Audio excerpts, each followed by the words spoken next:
प्यारे बच्चों, इंटीग्रेशन की मिसलेनियस एक्सरसाइज का क्वेश्चन नंबर 6 हम करके देखते हैं। तो आप इसमें देख रहे हैं कि ये नीचे फैक्टर्स हैं, तो पार्शियल फ्रैक्शन का यूज़ करके हम इसको करेंगे। तो लेट्स डू इट। ये स्टेटमेंट को आप चेंज कर लेंगे A upon something and B upon something में। पार्शियल फ्रैक्शन आप लोगों ने पढ़ा हुआ है, that is A upon the first factor. Linear factor है तो सिर्फ ए लगाएंगे। अब एक क्वाड्रेटिक फैक्टर है तो आप बी एक्स प्लस सी लगाएंगे। यहाँ पे B X plus C divided by X square plus 9। ठीक है जी।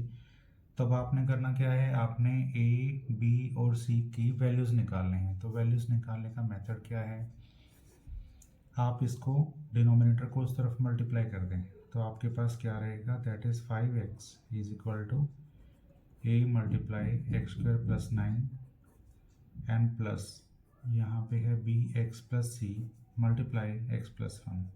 ठीक है जी। अब यहाँ से वैल्यूज़ निकालने के बड़े सारे मेथड्स हैं। आप कोफिशिएंट को कंपेयर कर सकते हैं कि एक्स स्क्वायर के कोफिशिएंट कंपैरिजन कर रहा हूँ, या एक्स के कोफिशिएंट को आप कंपेयर कर सकते हैं, कांस्टेंट को भी आप कंपैरिजन कर सकते हैं, बोथ साइड्स। बट यहाँ पे उससे ईजी है कि अगर मैं एक्स इक्वल टू -1 रख दूंगा तो ये 0 हो जाएगा फैक्टर, और यहाँ से मेरे पास एक ही वैल्यू आ जाएगी। तो एक वैल्यू तो हम ऐसे निकाल लेते हैं, एट एक्स इक्वल टू -1।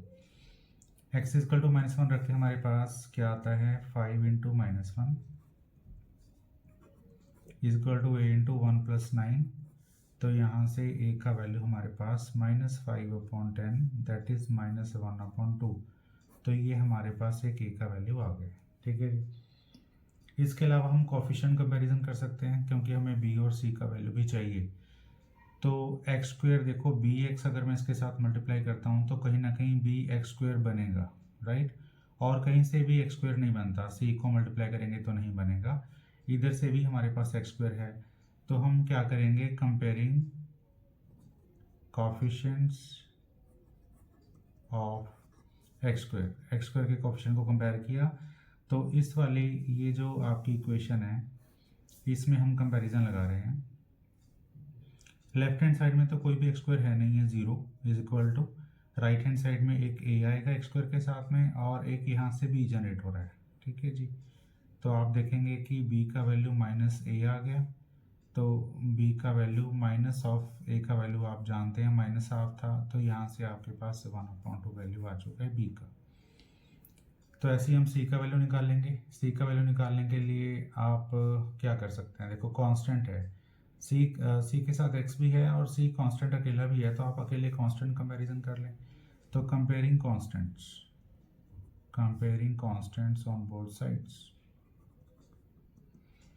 तो कंपेयर कांस्टेंट करने के बाद लेफ्ट हैंड साइड में कोई भी कांस्टेंट नहीं है, is equal to right hand side में एक ए के साथ 9 है, और इस वाले पोर्शन में कांस्टेंट आपके पास बी एक्स के साथ तो पहले एक्स है, कोई कांस्टेंट नहीं बनेगा। सी के साथ एक बनेगा, सी इंटू 1 वाला, तो यहाँ पे सी। तो यहाँ पे सी इज इक्वल टू -9a। ए का वैल्यू आप जानते हैं, ए का वैल्यू -1/2 था, तो यहाँ पे आपने -1/2 रखा, तो 9/2 वैल्यू आपके पास ये की भी मिल चुकी है। ये सारी वैल्यूज आप 1 में डाल दें। ठीक है।